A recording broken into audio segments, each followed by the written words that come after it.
यूक्रेनी अधिकारियों के अनुसार रूसी बलों ने यूक्रेन के 2 बंदरगाहों पर हमला किया है, जिससे तुर्की के स्वामित्व वाले 3 जहाज क्षतिग्रस्त हो गए हैं, जिनमें खाद्य आपूर्ति ले जा रहा एक जहाज भी शामिल है। शुक्रवार को रूसी बलों के हमले काला सागर पर स्थित यूक्रेन के दक्षिण पश्चिमी ओडेसा क्षेत्र के चोर्नोमोर्स्क और ओडेसा बंदरगाहों पर किए गए। यूक्रेनी नौसेना के एक प्रवक्ता ने रॉयटर्स समाचार एजेंसी को बताया कि कुल 3 तुर्की स्वामित्व वाले जहाज क्षतिग्रस्त हुए हैं, हालांकि उन्होंने अतिरिक्त विवरण नहीं दिया।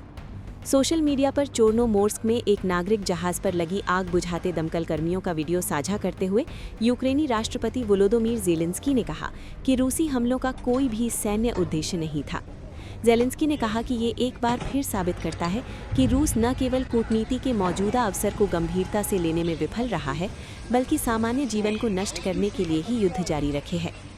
उन्होंने कहा कि ये बेहद महत्वपूर्ण है कि दुनिया सही नैतिक दृष्टिकोण बनाए रखे, कौन इस युद्ध को खींच रहा है और कौन शांति के साथ इसे समाप्त करने के लिए काम कर रहा है, कौन नागरिक जीवन पर बैलिस्टिक मिसाइलों का इस्तेमाल कर रहा है और कौन रूसी युद्ध मशीन के संचालन को प्रभावित करने वाले लक्ष्यों पर प्रहार कर रहा है।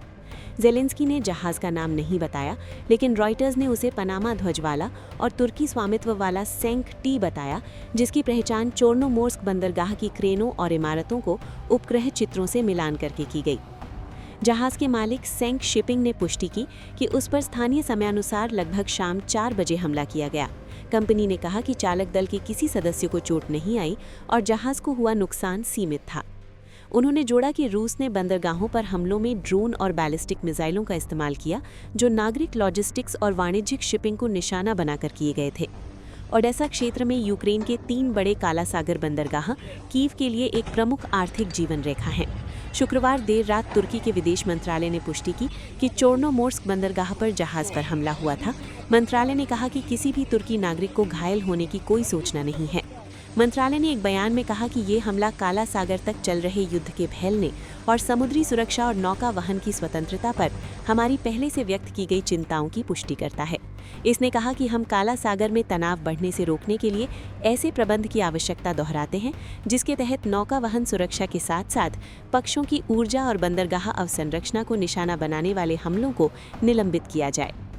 कुछ घंटे पहले तुर्कमेनिस्तान की राजधानी अशगाबाद में रूसी राष्ट्रपति पुतिन के साथ वार्ता के दौरान तुर्की के राष्ट्रपति रजब तैयब अर्दोआन ने काला सागर में संयम बरतने का आह्वान किया और सुझाव दिया कि ऊर्जा और बंदरगाहों के लिए एक सीमित संघर्ष विराम क्षेत्रीय सुरक्षा के लिए लाभदायक हो सकता है। तुर्की, जिसकी काला सागर में लगभग 1329 किलोमीटर की सबसे लंबी तटरेखा है, अपने पड़ोस में बढ़ते हमलों को लेकर लगातार अधिक चिंतित हो रहा है और उसने कीव और मॉस्को के बीच मध्यस्थता की पेशकश की है। ये हमले उस समय हुए हैं जब कुछ दिन पहले पुतिन ने जवाबी कार्रवाई का वादा किया था और यूक्रेन द्वारा मॉस्को के शैडो फ्लीट, यानी ऐसे बिना चिन्हित टैंकर जिनका उपयोग तेल प्रतिबंधों से बचने के लिए किया जाता माना जाता है, पर समुद्री ड्रोन हमलों के बाद कीव को समुद्र से काट देने की धमकी दी थी। कीव का कहना है कि ये टैंकर रूस के लगभग 4 साल पुराने युद्ध के लिए धन का मुख्य स्रोत है और उसने रूसी राजस्व को दबाव में लाने के लिए कैस्पियन सागर तक हमलों का विस्तार भी किया है, जहां उसने इस सप्ताह एक प्रमुख तेल रिग पर हमला किया। Subscribe to One India and never miss an update.